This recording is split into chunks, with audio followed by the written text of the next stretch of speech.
Aujourd'hui, à La Vie est belle, on reçoit la mannequin internationale avec le tatou sur la tête, le crâne rasé qui a défilé pour les plus grands de ce monde, Jean-Paul Gaultier, Versace, Chanel et compagnie. Elle vient de lancer sa biographie et comme à chaque podcast, je vous invite à faire une seule chose, les amis. Cliquez sur les petits boutons qui sont autour de vous dans les plateformes où vous êtes. Cliquez pour vous abonner. Faites des likes, des étoiles, faites des petits commentaires. Ça aide le podcast à remonter dans les algorithmes des grandes compagnies internationales. Bon podcast.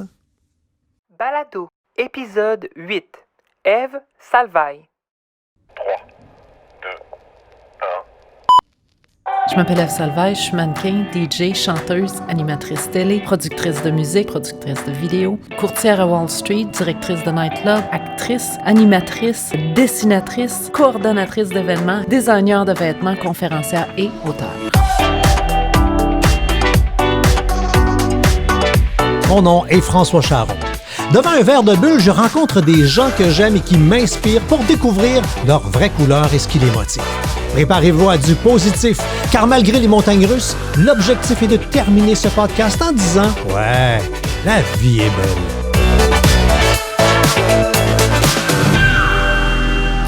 Ève Salvaille, salut! Ben, bon matin. Bienvenue. Ben, merci. Content que tu sois là, vraiment. J'ai passé la fin de semaine avec toi. Parce que j'ai lu ta bio. Ah, OK. Je Tu manquais un bout. Caroline, pourtant, c'est quoi, t'es sobre depuis 2016, fait que t'es pas censé en manquer des bouts. Là. On le dit en ouverture, le concept, c'est de prendre des bulles. Comme t'es sobre, j'ai été du côté de Michel Jourdouin qui fait du mou de pomme salaire qui est vraiment super bon. Fait qu'on va l'ai déjà goûté bulles. en plus, c'est très bon. Bon, ben regarde, c'est à ça qu'on cheers. C'est ça, les mots de pommes, des fois, tes joues collent ensemble. Là. Ben ouais, puis toutes les affaires pas d'alcool, des fois, tu fais « Oh my God, on va boire de l'eau à la place. » tu sais. Non, mais... Non, tu trouves pas? Ah, je sais pas, moi, je buvais de la vodka pure, fait qu'il y a rien. Cheers, bienvenue. Ève Salvaille, pour les gens qui nous écoutent en audio, t'es la grande mannequin québécoise, la fille aux cheveux rasés avec la tatou sur la tête. OK, là, elle, OK. Oui, c'est ça, on se replace, là, OK. Là, je la replace. C'est elle. On va faire deux choses dans la prochaine heure. On va jaser. Moi, j'ai envie, on va jaser de ton parcours, qu'on va faire le tour un peu de ce que dans ta bio. L'objectif, c'est que le monde ait envie d'acheter le livre à la fin de la patente. Mais je veux qu'on apprenne à te connaître, puis tu as passé un petit test, un test psychométrique. Puis on va mélanger tout ça, on va se faire un gros smoothies durant la prochaine heure. On rentre dans ta tête. Ah, mais je vais vouloir parler du test aussi. Quand je l'ai fait, c'est quelque chose d'extraordinaire. On va commencer par le commencement. T'es pas destiné à cette carrière-là. Jeune, on a à peu près le même body tous les deux, de ce que j'en comprends. T'es la maigrichonne, pas de seins moussis, pas de muscles, pas rien. Punkette à tes heures, matane, fait un peu reject, un peu... Full reject. Qu'est-ce qui fait que cette fille-là, qui est clairement pas une mannequin, envoie ses affaires à Clin d'œil, qui est le petit magazine propre de l'école, de l'époque, pour participer au concours de mannequin? Ben, tu sais, j'étais une jeune fille, fait que j'étais déjà abonnée à Clin d'œil. Avant ça, j'étais avec Filles d'aujourd'hui, puis j'ai move on à Clin d'œil quand j'étais rendue plus grande. Donc, je lisais ça de toute façon parce que c'était intéressant, pas pour le fashion nécessairement. Puis c'est devenu un espèce de pari, un pari sans argent ni rien, c'était juste « t'es pas game ». De comment, ouais. OK, ben, ça, il faut pas qu'on te dise ça, t'es pas game parce que... Ben non, c'est ça. Mais j'avais le look de l'emploi dans le sens que j'étais très grande, j'étais très mince, fait que j'avais... Moi, je le voyais pas comme ça, mais j'avais le look de l'emploi, là. Mais t'as présenté une Ève super clean. On regarde les photos, là, c'est une petite fille de bonne famille, les beaux petits cheveux. C'est cette Ève-là que t'as amenée au concours. Oui, mais j'aurais pas pu y aller sans cheveux, là. C'était pas... J'avais le mohawk sur la tête, il a fallu que je fasse pousser tout ça, puis qu'on y aille un petit peu plus conservative. Ah, t'as fait pousser les cheveux dans le seul objectif d'aller au concours? Ben oui. Parce que je veux Non, dire... mais toi, une joke, tu prends ça au sérieux, là. Ouais, mais tant qu'à le faire, n'importe quoi, tant qu'à le faire, fallait comme faut. Selon moi, en tout cas, ma philosophie, c'est pourquoi le faire si tu vas le faire tout croche. Ben, regarde, on va faire un clin d'œil à ton profil, tu vas comprendre. C'est un cibolac. Le profil donne les couleurs des gens. Puis on est composé de 4 couleurs, puis on a plus d'un, moins de l'autre. Toi, tu as 96 de jaune. Ça veut dire quoi? Ça veut dire qu'à la base, là, toi, tu veux influencer puis tu cherches le plaisir. Tu as besoin d'avoir du fun. C'est comme un besoin viscéral quasiment. C'est cool, ça, c'est vrai. Il y a une partie de ça dans l'espèce d'affaire, justement, de faire le clin d'œil qui t'attirait. Ça va être drôle. Tu sais qu'on va, on y va, là. J'aime les aventures, les défis, Si tu me dis non, c'est certain que j'y vais. Puis c'est un trait aussi de l'alcoolique. Le perfectionnisme, le challenge. Mais je reviens à ton test parce que moi, c'est la première fois qu'on me demande ça, surtout pour une entrevue ou pour une chat. Appelle-le comme tu veux, la vie est belle. Mais c'est la première fois qu'on me demande de faire une espèce de test psychologique. Puis j'étais frustrée parce qu'il y avait des questions que j'étais tellement toutes les réponses. Fait que là, il fallait que j'en choisisse une. Ouais. Puis il y a d'autres questions que j'étais aucune des réponses, puis il n'y avait pas aucune de ces réponses.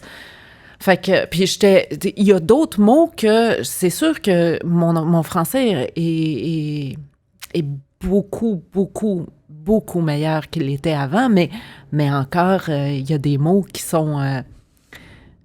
qu'il y avait là-dedans. Moi, j'étais au garage pour mon changement d'huile à ce moment-là, à pitonner sur le téléphone, puis j'ai vraiment super occupé ces temps-ci, fait que j'ai fait ça comme en attendant que le changement d'huile se fasse, puis là, à tous les 5 minutes, je demandais au gars « Qu'est-ce que ça veut dire, ce mot-là? » Fait que là, c'était 4 garagistes qui étaient comme... C'est quoi le monde? Les gens comprennent, on fait faire aux invités le test qui s'appelle le test Nova. C'est un test qui est vraiment reconnu, qui permet de rentrer dans la tête des gens, de comprendre c'est quoi les couleurs, c'est quoi les motivations aussi du monde. Qu'est-ce qui fait qu'on a envie pas de se lever le matin, mais d'aller au bout d'une aventure? Puis c'est parfait d'avoir répondu de même parce qu'il n'y a pas de bonne réponse. C'est pas un examen. Il y a des gens qui sont gênés, il y a des gens qui sont en retrait, il y a des gens qui sont en avant, il y a des gens qui vont vouloir lire un manuel d'instruction, puis il y a du monde qui vont vouloir bisouner directement dans la patente. Et c'est un peu ça qui ressort, puis... Toi, t'es lequel? Moi, je suis jaune aussi. J'ai jaune dans le tapis, j'ai cassé la machine. Je suis un jaune pas de bleu. Moi, je suis désorganisé, ben raide. Toi, t'as plus de bleu. T'aimes ça. Hein? Ouais, tu dis, moi, je suis organisé. Moi, c'est propre. Puis les gens qui ont du bleu et qui sont organisés, là, ils le disent de façon fière. Ah, c'est oui. assumé. Là. Tu regardes mon garde-robe, là, tout est en color contact. Tout est plié, parfait, là, la pile. Fait qu'un besoin de perfectionnisme, de respecter des règles. Fait que Fait que t'es pas nécessairement la rebelle que le monde peut penser parce que t'as le crâne rasé et un tatou sur la tête. Là. Ça va pas ensemble. C'est deux affaires différentes. Là. C'est pas le même canal. Pas du tout. OK. Tu gagnes le concours de clin d'œil. T'as 19 ans à l'époque. Puis rapidement... 18 même. 18. Puis rapidement, il y a une bulle au cerveau qui te pète. On te dit, c'est au Japon que ça se passe. Puis ouais, tu sacs ton camp. Ben, il y a plusieurs étapes, là. Tu le vois dans le livre, là. Oui. J'y vais avec toutes les étapes qui m'ont amené là à aller à Tokyo, mais... C'est pas rien, Matane, Tokyo, c'est un petit changement, c'est ça, tu sais, léger changement. C'était gros, Tokyo, c'était... La chance là-dedans, c'est que j'ai grandi avec des parents, j'ai été adoptée et j'ai grandi avec des parents qui ont voyagé énormément avec nous, mon frère et moi. Fait que j'avais déjà une soif très, très grande pour les autres cultures. T'avais vécu à Paris ou en France? On avait vécu à Aix-en-Provence pendant 1 an et demi. Puis j'aimais ça, les autres cultures. J'aimais ça, me baigner là-dedans, puis vraiment comme essayer d'apprendre des mots si c'était pas la langue que je parlais, si c'était pas en France. J'aimais tout là-dessus. Fait que quand je suis arrivée à Tokyo, c'était tellement désorientant. Tu sais, avant de partir, il y a quelqu'un qui m'a dit, tu regarderas, tu prendras note de quand tu flushes la toilette ou quand tu fais couler l'eau tourne comme ça ici. Mais là-bas, elle tourne l'autre bord. J'étais comme, la grande ours, tu remarqueras, elle est comme ça ici. Là-bas, elle est de l'autre bord. J'étais comme, le chaudron est à l'envers. Fait que toutes des choses que j'étais complètement dépaysée, puis ça me fascinait de la manière qu'ils pensent, la manière qui c'est tellement pas nous autres, les Blancs. Les Asiatiques, en général, ils ont complètement en tout cas, j'ai tripé à Tokyo, là, t'as pas idée. Ce qui est fascinant, c'est que c'est à Tokyo que tu as fait faire ton tatou. Oui. Et moi, j'étais là il y a 1 an. Puis quand tu arrives là, on te donne des tapes et des plasters pour que tu caches tes tatous. Parce que c'est pas socialement accepté. Parce que tu peux pas aller... on pouvait pas aller au tourbillon de l'hôtel avec nos tatous. Fallait qu'on les masque. C'est surprenant que tu aies fait faire un tatou dans un endroit où c'est quasi interdit. Oui, puis si j'ai un photoshoot, j'en ai 3 des tatous. Ils sont très, très discrets, mais j'en ai 3. Si j'ai une session photo pour n'importe qui en Asie, ils cachent mes tatouages. Donc, ils ont du maquillage, puis ils vont couvrir complètement mes tatouages. Les cheveux, la tête, c'est le fun parce que j'ai juste à laisser pousser les cheveux quelques jours, puis pouf, il disparaît. Mais c'est ça, c'est très, très mal vu. Puis à ce moment-là, mais c'est pour ça que j'ai été voir un ex-yakuza qui faisait les tatouages pour les yakuza, qui est la mafia japonaise. Parce que dans le temps, les seuls qui étaient tatoués, c'était des criminels, des motards. C'était pas bien vu. C'est quoi la bulle au cerveau que tu as eu la journée? Hey, moi, j'y vais. Tu sais, quand même, parce que là, t'es mannequin. Là, on recule la cassette, là, tu sais. C'était pas. Vu aujourd'hui, c'est fucking normal. Banal. Hey, ben oui. Tu sais, cheveux rasés pour une fille, il y a plein de filles qui font ça. Ben oui. Tatou, yeah, right. Où est-ce que ça a starté, tu penses? Ouais. Comment ça part? Ben, ça part d'une fille qui marche pour Chanel avec les cheveux rasés puis un tatou sur la tête. Puis là, tout d'un coup, c'est cool d'avoir un tatou. C'est cool d'être rasé. Puis c'est une belle chose. Moi, j'ai pas fait ça dans le but de, puis je m'en vante pas non plus, mais je sais que j'étais la première. Ah, t'as ouvert des portes, c'est clair, là. Dans l'émancipation des filles, avoir le droit d'avoir des looks, de pouvoir s'assumer comme elles le veulent. Mais toi, la petite fille qui est début vingtaine en Asie, qui veut faire une carrière basée sur son image, puis on est dans des années où l'image propre est à la mode, là, tu sais, la fille rebelle. Oui. Puis là, tu fais comme... C'est pas comme un suicide professionnel alors que tu commences ta patente. Puis ce bout-là, j'attache pas les fils. Je sais, mais moi non plus. Puis le pire, c'est que ça virait de bord complètement, puis j'ai eu énormément de succès à cause de ça. Mais c'était, je sais pas, c'est la folie d'Ève Salvaille. Wouhou! Ce dessin-là, tu le voyais... est-ce que les gens où tu étais, il y avait une galerie d'art? Il y avait des... Parce que toi, t'aimes ça, l'art. Oui. T'avais vu ça sur un mur? Ça me tente d'avoir... Je faisais la cérémonie du thé. À un moment donné, je me promenais dans les rues de Tokyo. Puis j'ai senti une odeur c'était de l'encens. Mais je savais pas exactement c'était quoi, mais ça sentait tellement bon. Fait que j'ai suivi l'odeur. Puis c'était près de mon appartement, donc dans le quartier d'Azabujuban. Puis je me suis promenée, puis j'ai suivi l'odeur, puis ça m'a amené à une galerie d'art. Galerie d'art, pour moi, c'est comme, yes, c'est chez nous, là, pas de problème. Fait que je rentre là, dans cette petite galerie d'art-là, puis il y a un monsieur et une madame qui sont assis comme en arrière sur leur tatami. Ils sont assis en façon japonaise, avec les genoux pliés, les chevilles sous les fesses, puis en kimono, le kit. Fait que je regarde un peu dans la galerie d'art, puis on placote, puis j'ai dit, c'est quoi qui sent bon comme ça? Puis la madame, elle me dit en broken English que c'est de l'encens. Puis on commence une affection à ce moment-là, je sais pas si ça se dit affection en fait. On commence une amitié à ce moment-là, puis comme ils sont à peu près de l'âge de mes parents, peut-être un petit peu plus jeunes ou un peu plus vieux, je sais pas, je les appelle mes Japanese parents. OK. Fait que je vais, à toutes les fois que je vais à Tokyo, puis quand je suis là pour, mettons, 2 mois, ben je vais passer beaucoup de temps, à toutes les fois que je travaille pas, en fait, le soir, si la galerie d'art est encore ouverte, je vais là, puis on fait la cérémonie du thé ensemble. Fait que j'ai fait ça pendant vraiment souvent. J'ai même des petites vidéos que j'ai filme eux autres. Je filme le thé, je me filme moi. Puis c'est ça, à un moment donné, j'avais déjà le rendez-vous, j'avais déjà pris la décision, j'étais déjà sur le bord de me raser ce soir-là, puis le rendez-vous était pour dans, je pense, 3 jours. Fait que je leur ai demandé leur aide.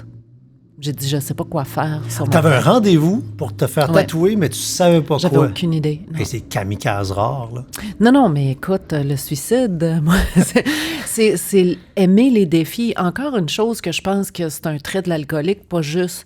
Je pense que c'est un trait de moi aussi, mais ça fait partie de ma personnalité, mais c'est accentué par l'alcoolisme. J'aime les défis. J'aime vraiment aller...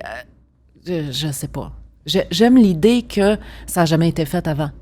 J'aime l'idée que je vais être... Précurseur. Oui, pas parce que je veux avoir une gloire ou quelque chose comme ça, mais juste pour le défi. Vraiment pour dire, c'est impossible, on me ferme la porte, ah ben, tu vas voir.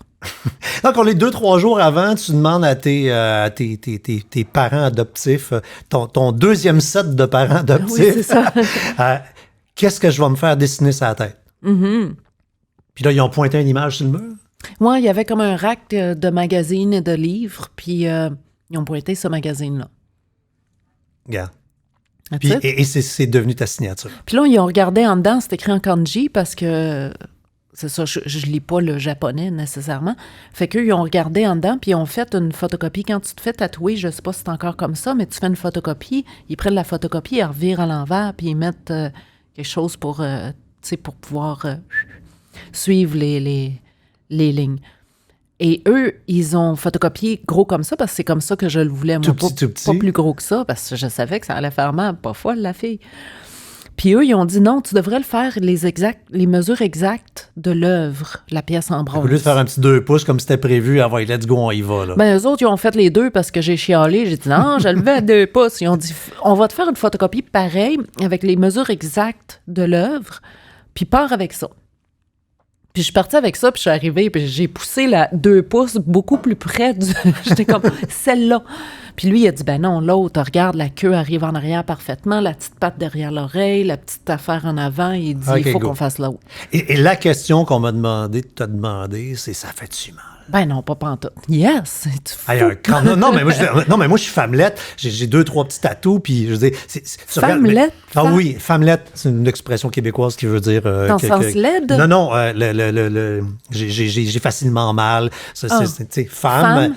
Oui, femmelette. L-E-T-T-E? Oui. Oh, OK. Ça vient peut-être de l'Abitibi, la famille vient de là. OK. Bref, moi, j'ai mal. Je suis un gars qui a mal. Seuil de tolérance à la douleur, 0. Et mes tatous, c'est juste des petites lignes, parce que tu ne vas pas me remplir une couleur. Et toi, c'est un remplissage, c'est sur le crâne, t'es sur l'os direct. Direct là. dans l'os. En partie, mon tatouage est dans mon os. Parce que t'as pas assez épais de peau pour aller creux assez pour que ça reste. Un tatouage, il faut que tu ailles creux, là.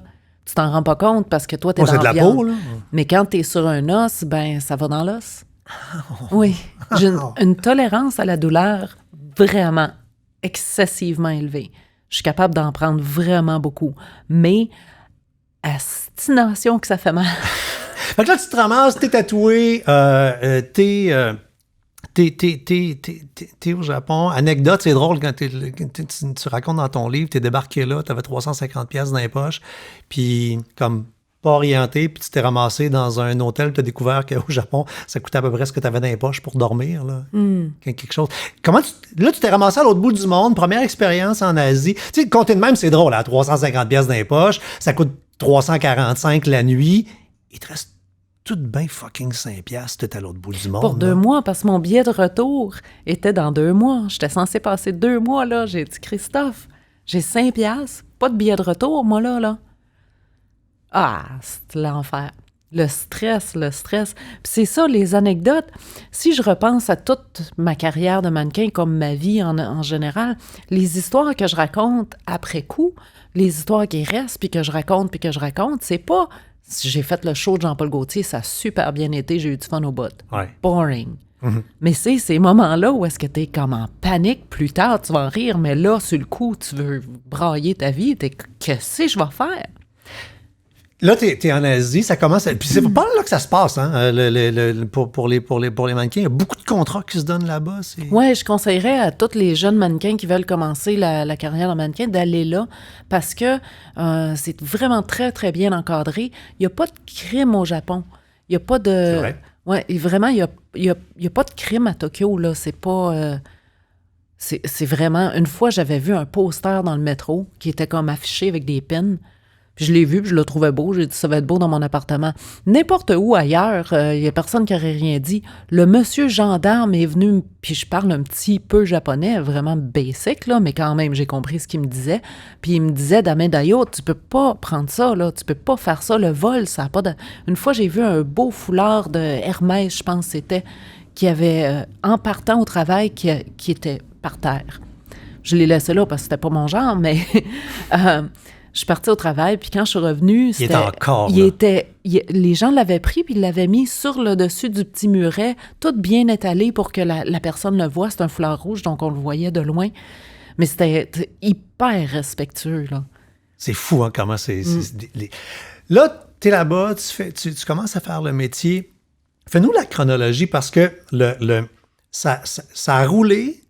Un moment donné, t'es revenu ici, t'as comme perdu toutes tes agences, mais t'es retourné... J'essaie de refaire la chronologie parce que ta bio n'est pas montée de façon chronologique nécessairement. Non, pas nécessairement. J'essaie de faire le puzzle de la vie. J'ai là-bas, ça roule. T'as ton look, mais tu perds tous tes contrats à cause de ton look à un moment donné.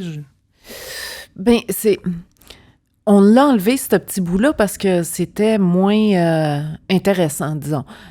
C'était juste parce que ça devient, à un moment donné, il faut que tu filtres, parce que quand tu écris un livre, sinon tu vas avoir 6 livres dans un. Fait que c'est ça. C'était sur l'avion, en revenant de Tokyo, la blonde de Karl Lessard, qui est un photographe ici, très talentueux et très connu maintenant, avait vu Eve Salvaille sur l'avion avec le tatou tout frais puis tout ça. Puis moi, je m'en allais direct à Québec voir papa puis maman. Mais elle avait appelé son chum tout de suite à l'arrivée à l'aéroport, puis elle a dit « J'ai rencontré une fille sur l'avion. » Je pense qu'elle m'avait parlé aussi. « Il faut que tu la shootes. » Fait que, oui, elle avait pris mon numéro de téléphone. Fait que c'est comme ça que ça a fait boule de neige. Puis en même temps, ma blonde avait un ami qui était le editor de, je pense, Elle Québec. OK. Puis lui aussi me voulait pour... Fait que ces deux personnes-là ont pris un très grand risque parce qu'à ce moment-là, tu mets Eve Salvaille, tatou rasé, androgyne au bout en plus. Dans Elle Québec, c'était du jamais vu, là. Puis Karl Lessard, ben lui, il l'a fait un petit peu plus artistique, mais quand même, il m'a pris pour une campagne de Marcel Danan qui était affichée au Shed Café, qui était le café trendy à ce moment-là. Et ben, c'est comme ça que Jean-Paul m'a découvert. Mais c'était toutes des étoiles alignées, de la chance, je suis à la bonne place au bon moment. Parce que c'est pas moi qui ai fait ça. C'est vraiment comme Dieu se le sait, puis le diable s'en moque, là. Ben, tu l'as dit parce que quand le métier de mannequin, c'est un métier d'image. Fait que t'es dans l'avion, quelqu'un te voit, ça nous l'apprend. Ces photos-là se prennent, se ramassent sur le mur d'un magasin, sur la rue Saint-Laurent. T'as Jean-Paul Gaultier, le grand designer, qui débarque, qui voit la photo sur le mur et qui fait « Ça me l'apprend, elle ». Fait que si t'es pas sur le mur, cette journée-là, ben oui. C'est un Y de vie, là. Non, c'est un billet de loto gagnant que c'est comme... Je sais pas qu'est-ce qui est arrivé, mais c'est ça. Fait que lui, il t'a amené quoi? Gaultier dans ta vie, c'est fou, là? Ouais. Oh non, ça a tout changé, Gaultier, dans ma vie. C'est ce qui a fait que tout est passé de 0 à 1160, en fait de vitesse, en fait de statut social, en fait de tout. Puis je savais même pas c'était qui Jean-Paul à ce moment-là, mais je savais pas. Mais après le show, j'ai comme réalisé, ben, OK. Parce que ce que tu racontes dans ton livre, tu te ramasses, il dit « Je te veux ». Bingo, embarque dans l'avion, fais le défilé. Bon, anecdote rigolote, ça vaut la peine de la raconter pareil pour que les gens aient un petit sourire en plein visage. T'arrives devant lui, il te garoche une robe transparente sur le corps, puis t'as le sexe apparent, puis il voit que t'es mal à l'aise, fait qu'il pogne des fleurs, puis il te garoche des fleurs où ce qu'on pense pour cacher le bonheur, mais c'est des roses, puis ça pique, puis tu le fais pareil, puis vive le métier, là. Sois belle et tais-toi. Oui, c'est fascinant. Ça commence là. Ben c'est ça, le Sois belle et tais-toi. Oui, effectivement. Puis le titre de ton livre, on l'a pas dit, mais c'est Sois toi et t'es belle. Puis on est tellement habitué de dire l'autre qu'à chaque fois que j'ai eu à dire ton livre, il faut que je fasse une pause, que je vire mon cerveau à l'envers. OK. Sois toi et t'es belle. Mais là, c'était effectivement ça. C'était Sois belle et tais-toi, là. T'es Oui. à moitié nu, t'es sur un gros stage, tu capotes, t'es à l'autre bout du monde. Ça fait mal parce que t'as des épines qui te piquent là où on veut pas se faire piquer, puis envoie sur le stage. Mhm. Pas facile, le métier de mannequin, j'ai l'impression, physiquement, par moment. Tu sais, là, cette fois-là, c'est anecdotique, la douleur, là, mais j'ai l'impression que la douleur fait partie du métier par moment. Avoir mal aux pieds, rester debout longtemps, se faire... Tu sais, des fois, tu vois tirer des corsets, puis ah ouais, puis... Oui, c'est sûr, tu te fais tirer les cheveux quand t'en as, puis tout ça, mais regarde une infirmière, c'est la même chose, elle est debout tout le long. Moi, j'ai une amie qui est infirmière à New York, puis elle a mal aux pieds tout le temps, puis elle a des petits souliers super laids, en tout cas, des souliers spéciaux, là, pour ça. Puis, elle a quand même très mal aux pieds, très mal au dos, à force d'être debout tout le temps. Puis, il y a les maquilleurs aussi qui sont tout le temps comme penchés à faire ça. Imagine, le bras, la position, c'est pas...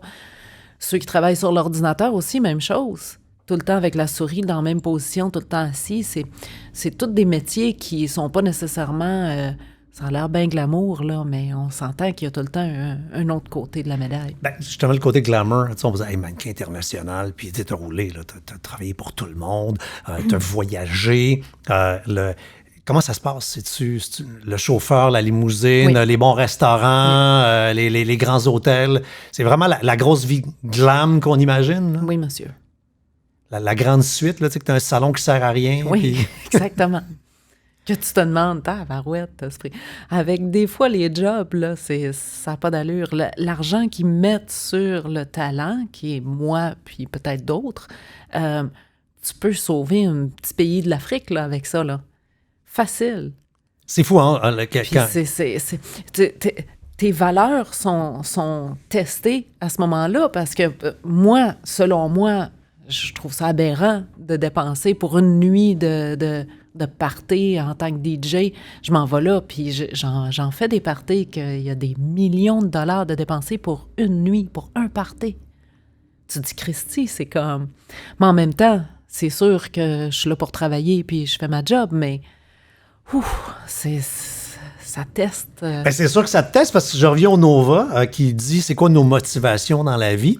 Ta deuxième motivation la plus grande, c'est l'altruisme. Oui.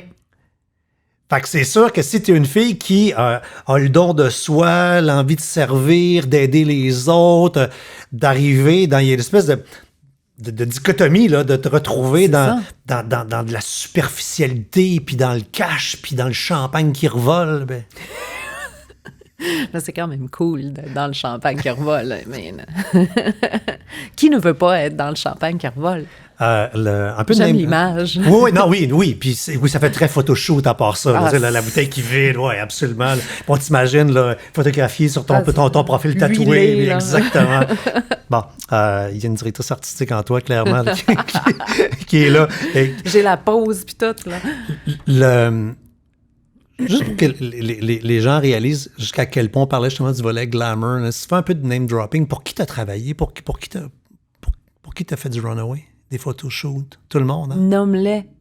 Probablement que je l'ai fait. Les deux seuls, c'est plus facile de dire ceux que j'ai pas fait. Même. J'ai jamais fait Dolce & Gabbana, puis j'ai jamais fait Christian Dior.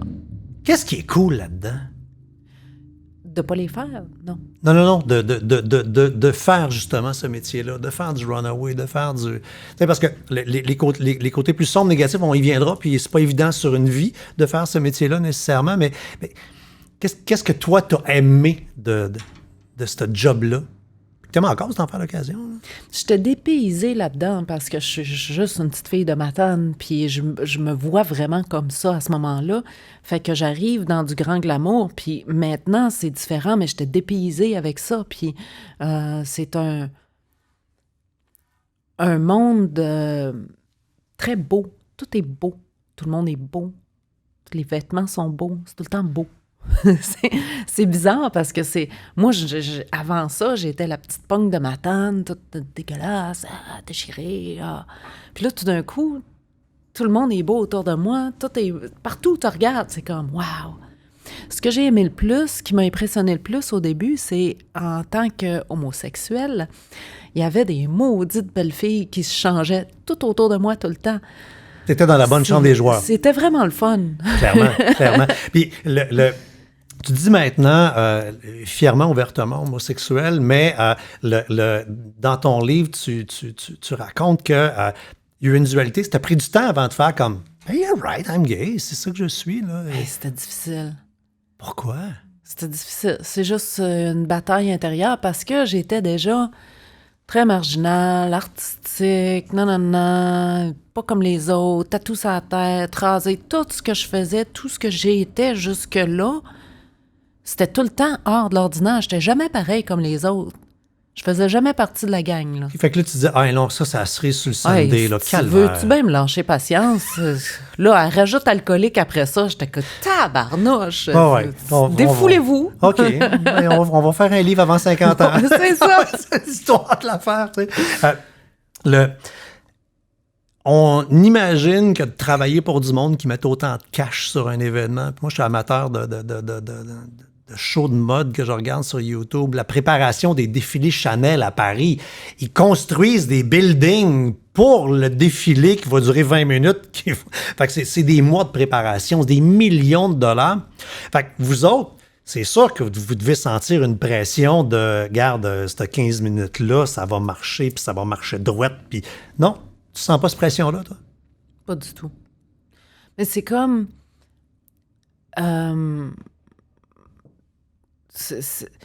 Karl Lagerfeld qui construit un show pour Chanel et tout, c'est de l'art. C'est quelque chose de grand. Puis nous, on a l'honneur de faire partie de ça. Tu comprends? C'est comme si j'étais un coup de pinceau sur une toile de Miro ou d'un petit carré. Tu sais, c'est plus ça. C'est pas « je vais performer », tout ça. C'est plus « wow ». Moi, la petite fille de ma tante, je suis backstage, un peu comme on disait, avec le champagne qui revole partout, tout est beau, c'est glamoureux, puis c'est beyond l'argent. Pour la mode, mes années dans la mode, je regardais pas nécessairement, tu le vois pas comme ça, parce que comme tu dis, si tu regardes un défilé sur YouTube, tu regardes les pièces, tu regardes l'ambiance, la musique qui va avec ça, c'est vraiment tout un show, c'est un spectacle. Tu vas pas là en disant « Oh, ils ont dépensé 10 000 $ pour telle affaire. » Tandis que pour le DJ, c'est autre chose, parce que c'est vraiment un événement qui a été monté, puis c'est pas vraiment un spectacle. C'est pas la même chose pour moi. Puis toi, ce que tu vivais, c'est le backstage. Fait que toute la collégialité, justement, de la gang de filles derrière... êtes-vous amis entre mannequins oui, ou vous oui. haïssez à la face? Ça m'a pris mon contrat, là. Non. Je trouvais ça drôle au début parce que tout le monde disait ça. Est-ce que je peux enlever les écouteurs? Oui, c'est parce qu'ils ont arrêté de marcher, ça fait 10 minutes. Enlève-les, sans aucun problème. Ah, rien. Ça fait comme DJ, je peux faire oui, ça. Oui, c'est vrai. Fait que... moi, j'ai arrêté de... Qu'est-ce que je disais, donc? Tu disais que... tu m'as perdu complètement avec les histoires d'écouteurs. On se reconnecte tous les... Regarde, ça, c'est 2 jaunes. Là, on revient au Nova, là. 2 jaunes, on est dans le bonheur, on est dans le plaisir, on est dans l'instant présent. Comme le temps. Et là, s'il arrive une mouche qui passe, là, on peut regarder la mouche. On était où? On le sait pas, tous les 2. Puis ça, on dit que t'as pas assez de bleu. Oui, vas-y. Les mannequins. Oui. Ça marche-tu, on s'aime-tu pas, on s'aille à la face. On m'avait dit au début de ma carrière, ça m'a fait super peur, qu'à Paris, les mannequins, c'est tellement de grosses compétitions, puis il y en a qui scient les talons hauts des autres. Je me suis même fait poser cette question-là par les journalistes à un moment donné. Oh, qu'elle se casse la gueule sur le runaway, oui, que ça pète? Que... Maintenant, je repasse à ça, Chris. Voir si elle s'en va avec son aiguine à Chanel, l'autre. Ça n'a pas rapport. Mais c'était peut-être que c'était des potins qui... Je sais pas. C'était peut-être pour... c'était plus drôle s'il y avait un peu de drama là-dedans ou c'était plus... Je sais pas. Mais c'est tout le contraire. Là, on était hyper chill, on tripait ensemble. Puis je fais l'analogie souvent avec quelqu'un qui a le cancer j'avais une personne proche de moi qui a eu le cancer, puis son ami avait le même cancer pratiquement en même temps. Puis ils se sont parlé beaucoup durant les phases de radiothérapie parce qu'ils vivaient la même chose. Quelque chose que moi, qui n'ai pas vécu ça, merci mon Dieu, je comprenais pas. J'ai beaucoup d'empathie pour ça, j'ai beaucoup mais je comprends pas. Tandis que eux, ils se comprenaient entre eux autres. C'est la même chose avec les alcooliques. je suis rentrée avec une gang d'alcooliques, puis là, tout d'un coup, j'étais comme, ils comprennent. Ils comprennent exactement comment je me sens dedans, là. Ces affaires-là, c'est comme, j'ai pas besoin de les expliquer, ils me comprennent. Fait qu'il y a quelque chose que tu te sens comme, OK, j'ai pas besoin de mettre les murs, de mettre le masque, de mettre du make-up, de tout cacher, de me tenir droite, puis d'être... Avec cette personne-là, elle me comprend.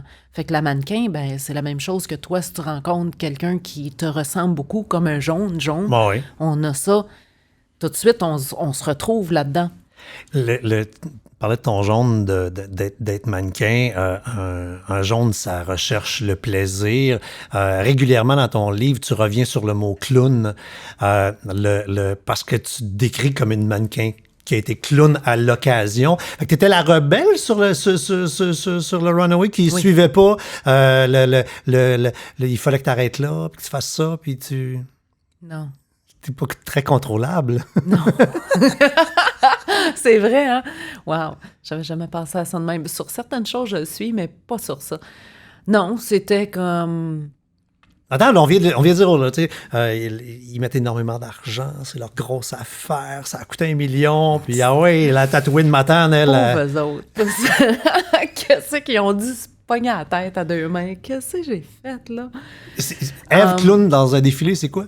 Ben, tu le vois, si tu regardes dans les archives des vidéos de moi qui défilent, tu vas les voir. Même sur Instagram, il y a quelqu'un que je suis de Supermodels of the 90s, I think it's called. Puis, il poste beaucoup de vidéos de moi sur les runways, puis je me regarde, je suis comme, oh my God. Mais tu sais, j'étais jeune, puis j'étais un petit peu rebelle, puis j'étais un petit peu comme, hey, l'anarchie. OK, donc tu te la jouais punkette.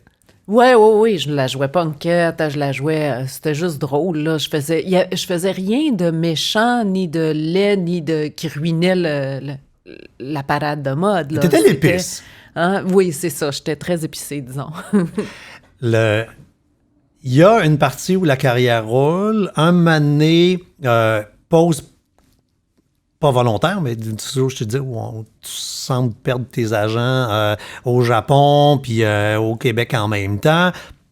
Faut que tu te revires de bord. Tu spots une agence, tu dis, OK, je vais les avoir. Puis quand je dis, je vais les avoir, t'es quand même snow road, on va le dire de même. C'est gentil. T'arrives dans une agence où là, quoi, tu la joues, mais je suis rendu, mes cheveux sont clean, j'ai des beaux cheveux, tu signes un contrat. Puis comme dans un mauvais sketch, après avoir signé, tu fais « Ha ha! Family Prix! Je suis rasé! » Comment ça s'est passé? Exactement de même! De même! Raconte. Hey, t'aurais dû leur voir la face, les filles. OK, conte-moi ça. Ben, j'ai acheté une perruque, puis je l'ai mis, puis on a parlé, mais ça a pris du temps avant qu'ils sortent le contrat. J'étais comme, OK, en vrai, j'ai chaud en dessous de ça pique en perruque, ça pique. Puis là, finalement, quand je l'ai enlevé, ben c'était vraiment ça. C'était comme, j'ai quelque chose à vous dire. Fla! Je suis rasée avec un tatou sur la tête. Deal with it! Puis t'avais un contrat de 2 ans. Qu'est-ce qu'ils ont fait?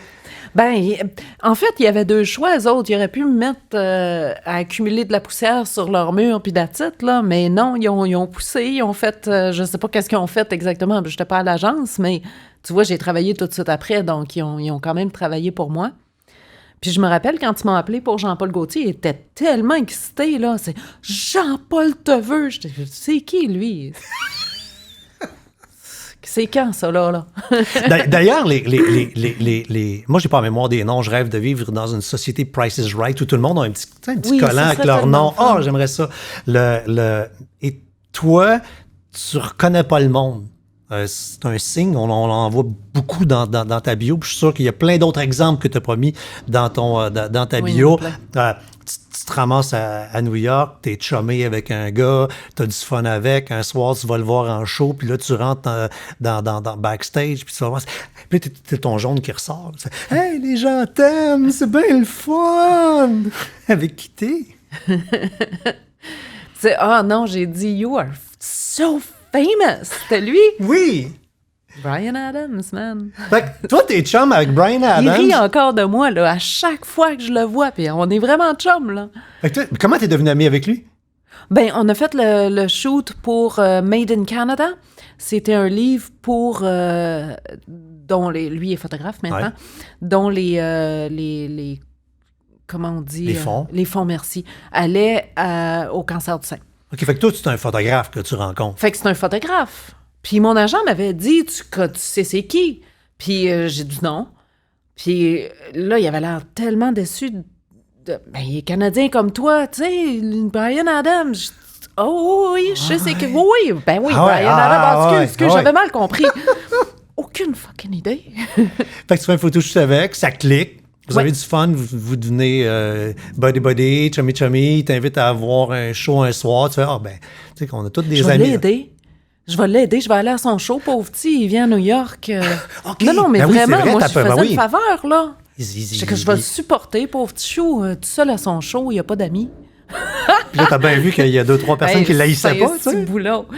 Puis il chantait des chansons avec lesquelles j'ai grandi. Je connaissais toutes ces chansons. Tu disais, il fait du cover.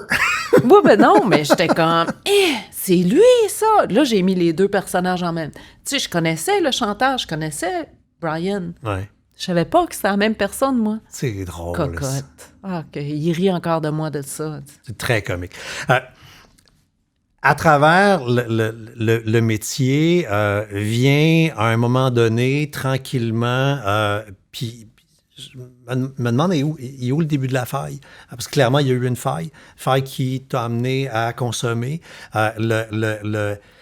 C'est insidieux, c'est le petit shot de cognac avant de monter sur un stage parce qu'on n'est pas concentré. Puis comment on se ramasse là-dedans? Mais je pense que tu l'as déjà.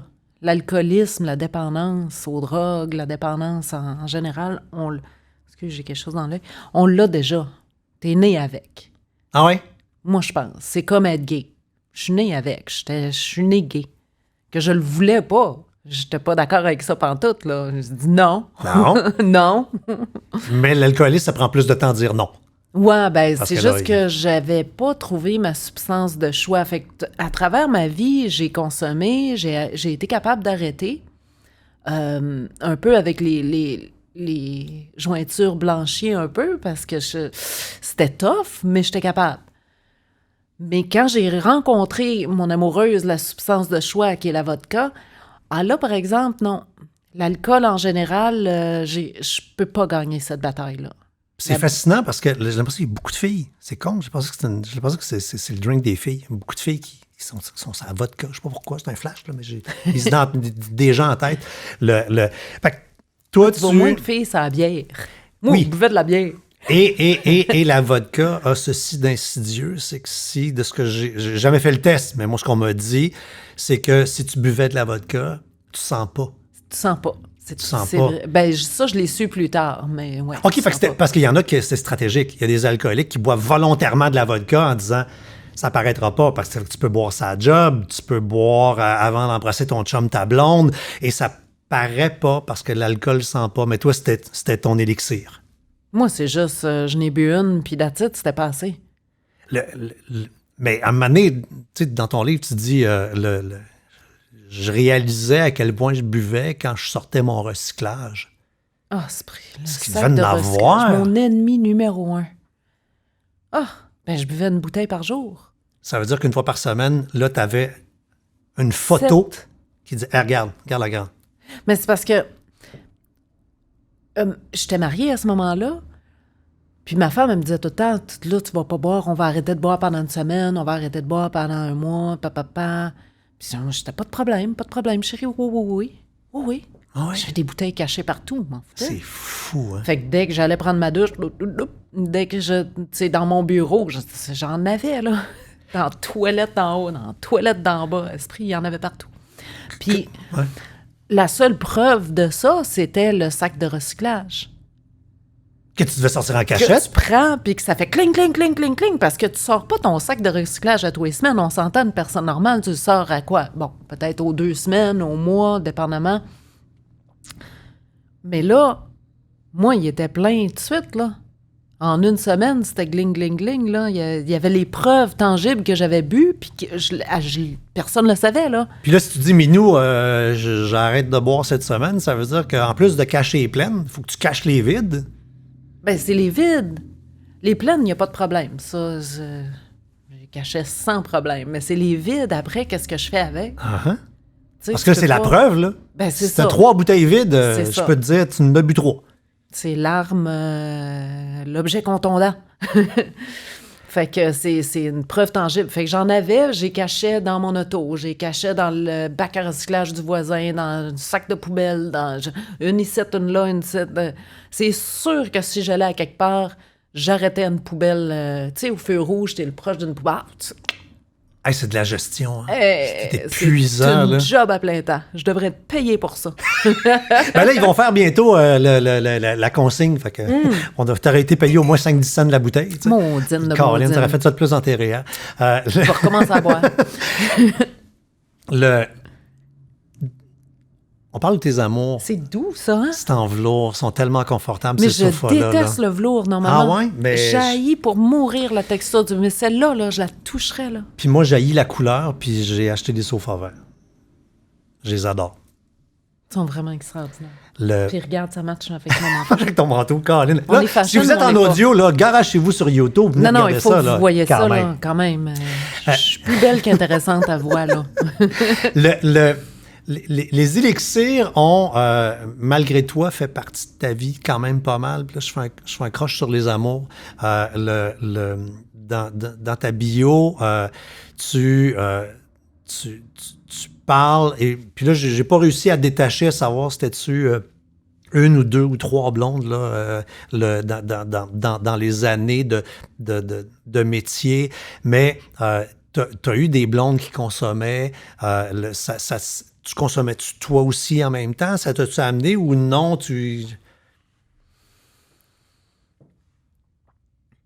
Pas mal toute la biographie parle d'une seule personne. OK. C'est une blonde avec qui j'étais pas mal toute ma carrière. Puis, oui, je consommais moi aussi, mais ma substance à ce moment-là était pas la même que la sienne. Moi, j'avais... c'est fou, ce détail-là, mais j'avais une drogue par show. Fait qu'on fait à peu près 5 défilés par jour. Chaque défilé avait sa drogue. Parce que c'est toutes des moods différents. Tu sais, Versace, lui, c'était le soir. C'était de la grosse musique dans le tapis, tout le temps rock'n'roll, tout le temps tripante au bout, la musique de Versace. Fait que celle-là, c'était plus une drogue que tu voulais être upbeat, puis ouais, on y va. L'ecstasy. Ouais, genre. Puis, dans ce temps-là, l'ecstasy, c'était un downer. C'était vraiment comme... Oui, c'est vrai. Fait que j'y Tu allais vois mon avec expérience. plus crystal meth, tu sais, des affaires. OK. Oui. Non, tu vois. Petites affaires. On garde ça simple. Oui. Fait que, mais comme j'avais 5 shows par jour, il fallait que je gère ça. Tu sais, Chanel était très tôt le matin. 5 shows par jour. Oui. Puis ça, c'est juste une ville, là. Une journée dans une ville. Fait que t'as une semaine de 5 shows par jour ici à Paris, une semaine, 5 shows par jour à Milano, etc. Fait que chaque drogue avait son show ou chaque show avait sa drogue. Fait que comme Chanel était très tôt le matin, je droppais mon ecstasy vers 3, 4, 5 heures en sachant que j'allais faire mon pic en arrivant backstage. Puis que j'allais être sur le stage bien gelé comme faux, là. Encore une fois, c'est de la gestion. C'est fou. Oui, la gestion, c'est une autre job à plein temps. Seigneur du bon Dieu. Tu rentres à la maison, puis là, tu checkes tes vides, puis là, mets la vide là, puis... Fait que ça devient une job à temps plein. Tout. Consommer. Consommer, là, c'est tellement... Je me rends compte, maintenant que je suis sobre, là, je regarde en arrière, puis je suis comme, Seigneur du bon Dieu, que je me suis... C'était pas juste ça, c'est le stress qui s'ajoute à ça, de pas se faire pogner, de pas... Puis le stress de la paranoïa que les drogues apportent, tous les effets secondaires de la drogue, pas capable de manger, pas capable de dormir, trop capable de dormir, trop capable de manger. C'est comme... Tout le temps, puis pas... Je dis pas capable de manger parce que il y en a qui coupent l'appétit complètement. C'est vraiment de la gestion au point de vue émotionnel, autant que j'étais épuisée, j'étais complètement épuisée. Puis quand j'ai arrêté tout ça, cet ouragan-là de consommation, je me suis rendu compte que, oh mon Dieu, c'est si simple la vie. Ouais. On se lève, on mange, on Tu sais, le monde jase. normal, Ouais. C'est simple là, pour eux autres. Fait que maintenant, je trouve mes journées fantastiques. C'est extraordinaire. Tu sais, je me lève le matin, j'ai pas de hangover. Déjà là, je pars de vraiment plus loin, là. Tu sais, puis dans ce qu'on comprend dans ton livre, la fille qui partage ta vie maintenant, ben, et ça a la même track que toi, là. Tu sais, ça va bien. Le sentiment en lisant le livre, c'est OK, elle a trouvé la bonne. Tu sais, ça a du C'est fun. ça. Puis là, être sur son X, là, Je savais pas que ça soudainement, là. existait, ça. Ça, je pensais que c'était juste dans les vues, dans les films, les autres, ils ont ça, pas OK. moi. Fait faut qu'on se déchire, faut qu'on vive des affaires. Ben, je sais pas. J'ai juste eu ça. Fait que si tu te bases sur ce que t'as. Puis ça devient comme un peu une habitude. Ça devient réconfortant à un moment donné parce que t'es tellement habitué d'avoir ça que ça serait weird d'avoir une relation saine. C'est comme, fallait que je starte le trouble à quelque part. Moi, si je passais un mois que tout allait bien sans chicane dans ma relation, fallait que je pince quelque chose, là. J'échappe une assiette, t'étais cher, il va se passer quelque chose, là. Puis quelque chose que l'autre aime pour être sûr que la marde à pogne. Non, ben c'est Ah ça. oui. On pogne, ça fait du piquant, là. Sinon, c'est plate. Tu sais, dans ma tête, à moi, le monde qui consomme pas, c'est du monde fucking plate. Excusez mon français, là. Ah oui, je comprends. Tiens pas avec toi, c'est plate. Tu disais tantôt 5 shows par jour, Milan, Paris, de ce qu'on imagine, les cachets sont bons. Le cash, à une période, le cash rentre, mais je veux dire, vitesse grand V. Comment il sort, ce cash-là? Ou il est-tu tout dans un REER à quelque part? Puis, Faut comprendre que, oui, on fait beaucoup de cash, mais c'est pas... Il n'y a pas d'union qui nous protège. il n'y a pas de syndicat des mannequins. Il n'y a pas de syndicat. Il n'y a pas de comptable qui te gère. Tu n'as pas de gérant d'artiste qui te suit puis qui connaît toutes tes affaires puis qui te conseille. Tu n'as rien, là. Tu as juste une agence qui te fait du booking. Tu as une agence qui fait du booking, mais ça, c'est ton agence à Montréal. Ouais. Tu en as un autre à Milan, tu en as un autre à Rome, tu en as un autre à Paris, tu en as un autre à Tokyo, tu en as un autre en Espagne, à Madrid, un autre à... Ça finit plus, là. Puis là, y a-tu un qui prend la commission sur l'autre, qui prend la commission sur l'autre, la commission Il y en sur l'autre? a une qui est ton agence mère. OK. Ça, c'était celle, pour moi, c'était celle à Montréal. Pendant longtemps, là. Puis celle-là prend un petit pourcentage sur toutes les autres. Mais Puis toutes les autres prennent un pourcentage. Puis là, t'es rendu... Je veux dire, aujourd'hui, t'es à Milan. À soir, tu vas finir ta job. Tu vas prendre l'avion, tu vas te rendre à Tokyo. Le lendemain, tu vas finir ta job, tu vas prendre l'avion, tu vas te rendre... Mais c'est tout le temps comme ça, là. T'as pas... C'est toi qui payes ça? Oui, oui. OK, fait que t'as des... Tu sais, je veux dire, l'humain normal fait 1 ou 2 voyages par année, puis il ramasse son argent toute l'année pour faire ça. C'est ça. Toi, tu passes ta vie en déplacement qui coûte cher. C'est ça. T'es glam, fait que là, tu veux L'hôtel. dormir, fait que tu te prends une première classe parce que tu veux être Non, bien non, installé. moi, je prenais puis- pas des premières classes parce que je voulais justement... Garder du cash. Parce que c'est... Oui, tu fais des gros montants qui rentrent, mais il y a des Ça gros montants sort. qui sortent tout le temps. Je veux dire, tu as besoin d'un hôtel, là, dans toutes ces villes-là. C'est booké dernière minute, là. Ils disent pas un mois à l'avance, ça, on va te prendre pour... Il y a rien de spécial. OK, mais là, on parlait tantôt, là, de, tu sais, t'as ta suite, nanana. Ben, ça, c'est pas payé, là. C'est toi qui payes ton... That's it. Puis parce En que tant- t'es habitué d'être dans le glamour, ben, tu te payes quand même. Non, non. Écoute, c'est pas... Comment je pourrais dire ça? Bon, t'as des deals, premièrement, parce que c'est Eve Salvaille qui vient. Fait qu'on la veut dans notre hôtel. On la veut pas à tel autre hôtel. Donc, on te donne des deals. Puis à un moment donné, t'as le frequent flyer, là. Christy, t'es Et tout tu le temps devais en sur avoir l'avion, des points, fait toi. que T'en as des points en sacrifice. Puis...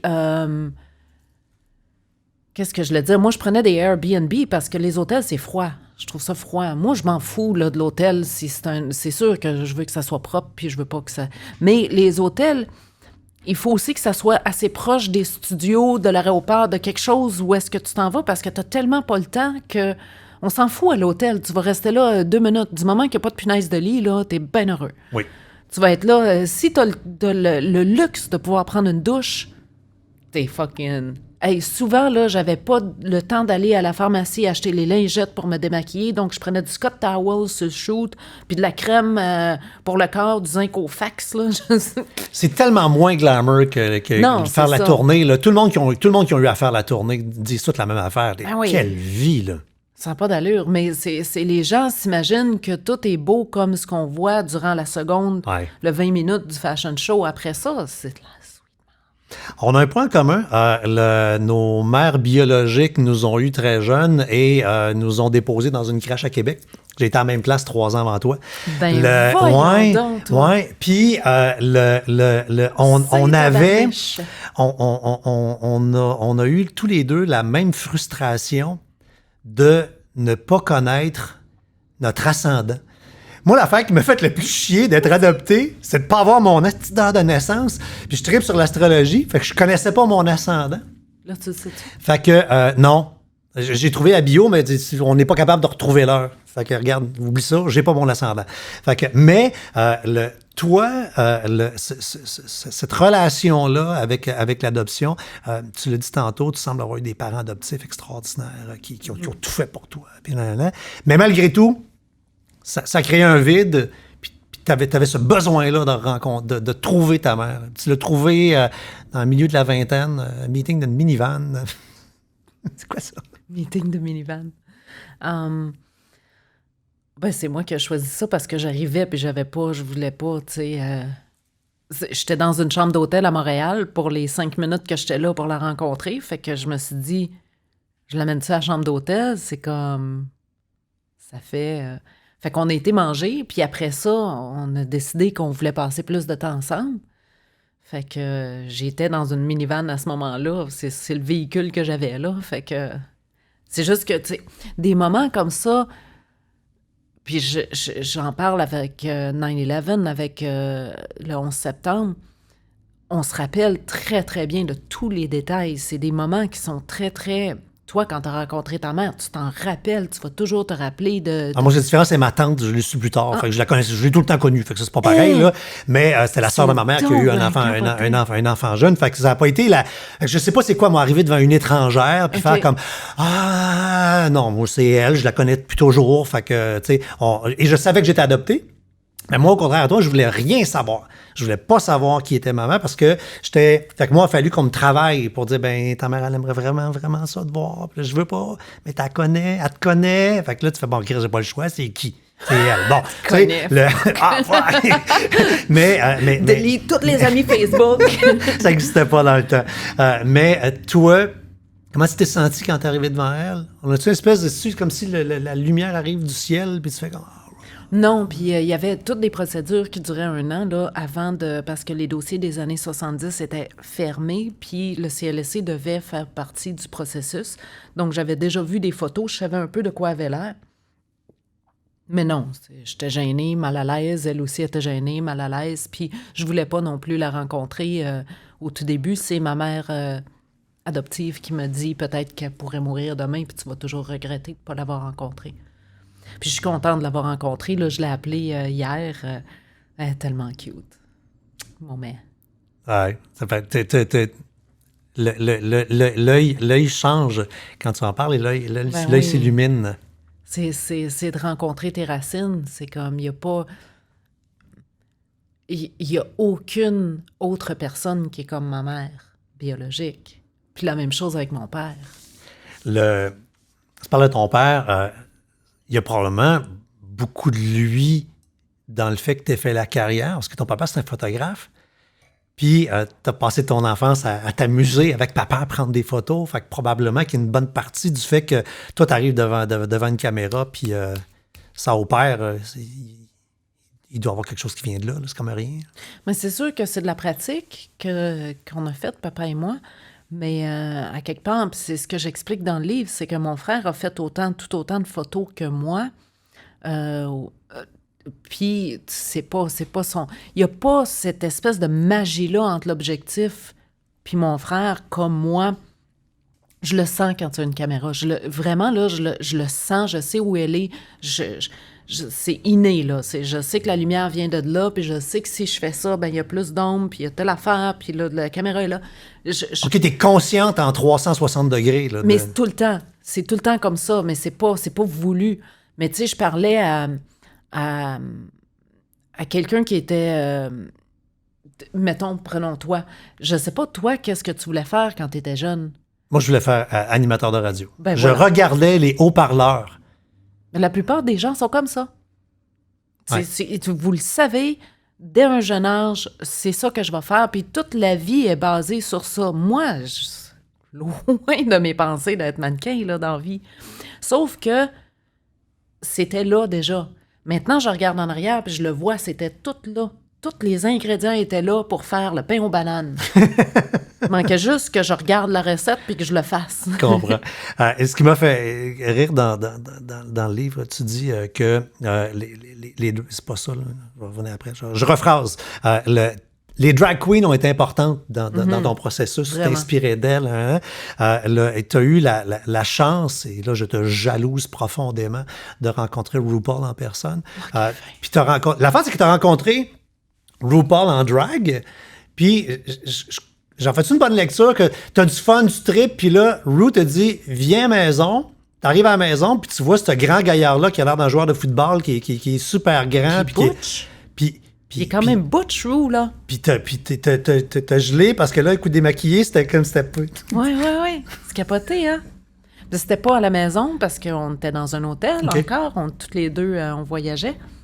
Mais oui, c'était...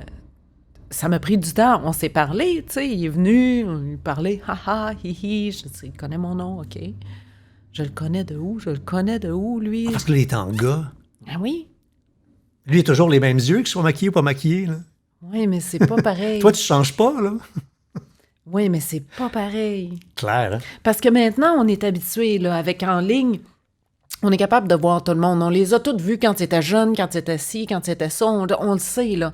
Mais dans ce temps-là, tu n'avais pas ce regard-là sur les coulisses, sur toutes les choses. Tu sais, tu ne pouvais pas aller faire un Google de la personne puis savoir qu'à 13 ans, le trébuché, c'était l'affaire.